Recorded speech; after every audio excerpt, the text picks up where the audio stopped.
Hello and welcome. We begin with US President Donald Trump's latest remarks. The Republican leader reiterated his threat of a military operation in Nigeria, citing alleged killings of Christians. Aboard Air Force One, Trump was asked about deploying American troops in Nigeria or launching airstrikes in the West African country. This was his response. Could be. I mean, a lot of things I research, a lot of things.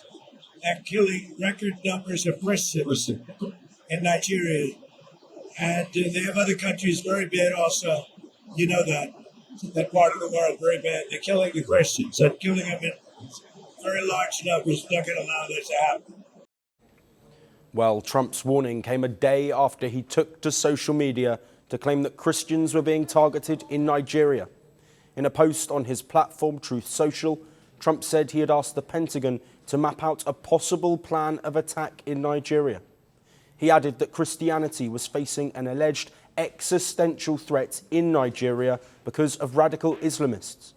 After Trump's order to prepare for a military attack, US Defense Secretary Pete Hegseth said that the Department of War is preparing for action. The killing of innocent Christians in Nigeria, and anywhere, must end immediately. The Department of War is preparing for action. Either the Nigerian government protects Christians, or we will kill the Islamic terrorists who are committing these horrible atrocities. In response to the US threat, the Nigerian government, led by President Bola Ahmed Tinubu, called for a meeting between the leaders. Downplaying Trump's remarks, the Nigerian president's spokesperson said it was his way to force a sit-down with Tinubu and iron out a common front. However, the Nigerian official did not give any details for the potential meeting. President Donald Trump has a way of, or a unique style of forcing a sit-down by probably tweeting something that is pungent and forceful. We have seen that with the president of South Africa. We don't take it literally because we know Donald Trump thinks well of Nigeria. Donald Trump was the first American president to lift the embargo on the sale of arms. The row erupted after Nigeria was placed on the US countries of particular concern list. This is for alleged religious freedom violations and includes nations like China, Myanmar, North Korea, Russia and Pakistan. After the list came out, Nigerian President Tinubu pushed back against claims of religious intolerance. Defending his country's efforts to protect religious freedom, he cited constitutional guarantees to protect citizens of all faiths. The characterization of Nigeria as religiously intolerant does not reflect our national reality, nor does it take into consideration the consistent and sincere efforts of the government to safeguard freedom of religion and beliefs for all Nigerians. In a separate statement, Nigeria's foreign ministry vowed to keep fighting violent extremism. It added that Abuja hoped Washington would remain a close ally. Nigeria is almost evenly divided between a Muslim majority north and a largely Christian south. The country is embroiled in conflicts that reports suggest have killed both Christians and Muslims. But Trump's latest remarks paint a different picture. And for more on this, we have with us Dr. Ambrose Igboke, who is an international affairs analyst from Enugu in Nigeria. Thank you very much for joining us. Thank you very much, Joshua. It's good to be here. Yes, let's start off. I'd like to get your opinion. We've heard from the government, but what are your initial thoughts on Trump's claims that Christians are being targeted in Nigeria? This does not vitiate whatever anybody feels or whatever anybody believes or whatever anybody thinks. I think the Trump is, which any logical person should do, should work with data, with statistics, and with systematic patterns over the last 16 years, since 2009. When you do an analysis of the data you have, you look at the patterns, you'll be clear that some CSOs, civil society organizations and NGOs over the years have been going from have happened and have the data. We have seen videos of mass graves over the time, every time a plateau we had a bomb blast of a Catholic church in Madala in Niger State.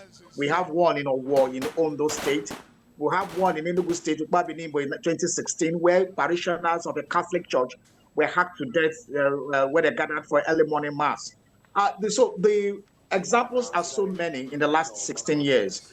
And one can only say that based on empirical data on ground, Senator Ted Cruz of the United States is 50,000. The Catholic Global Report, as at August, said that over 7,000 people have been killed in 2025 alone between January and August 10th, that when the report was published, making an average of over 300 Christians every day since 2025. So these are frightening figures. And statistics vary from 35 to 50,000 Christians that have been killed in the last 16 years. And this is only one way to say this is genocide. And when you look at the patterns, you'll find that it is Christian-dominated areas in Plateau, in the southern Kaduna, and in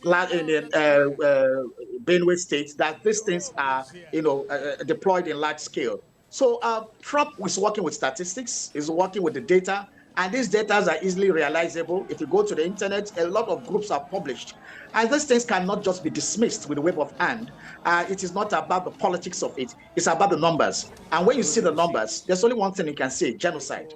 Because when you go to the dictionary meaning of genocide, it means just people that were killed en mass, a mass killing of a people because of the particular belief, ethnicity, or race, or because of any other issue that the particular people were being targeted.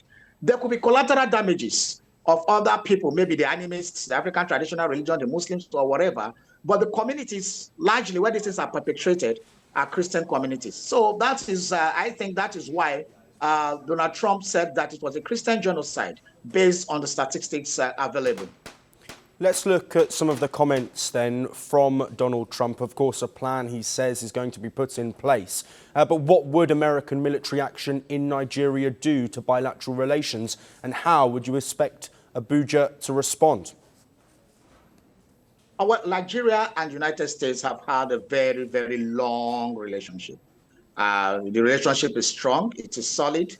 And a lot of multinationals of United States extraction or for United States origin are working here in the telecom sector, among governments, in oil and gas, upstream joint ventures, even in sharing of military intelligence and training.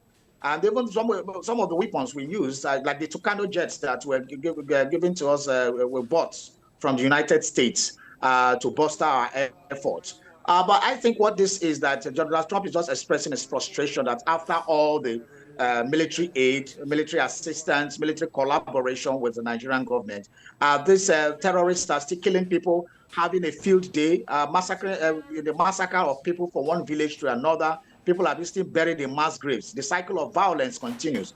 I think that is just a frustration. And that is why maybe if Nigeria needs help from the United States to wipe out the terrorists, let it be so. Even Russia, with all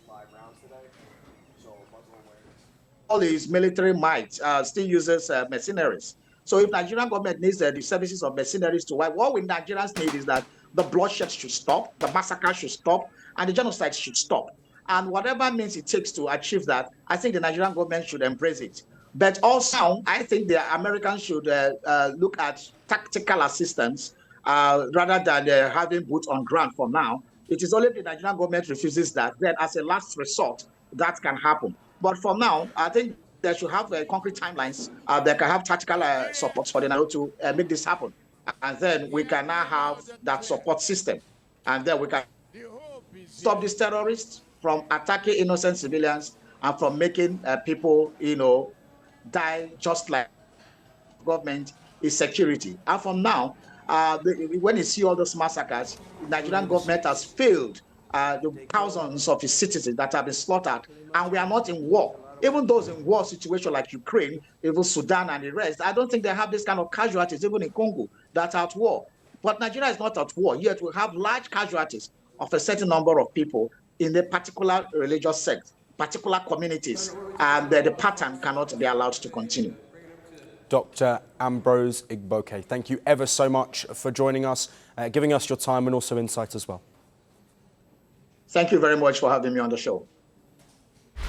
Want the facts? The latest developments? News that gets straight to the point. Well, we've got all three just for you. This is Firstpost Live, a brand new show, your window into what really matters. Don't miss it.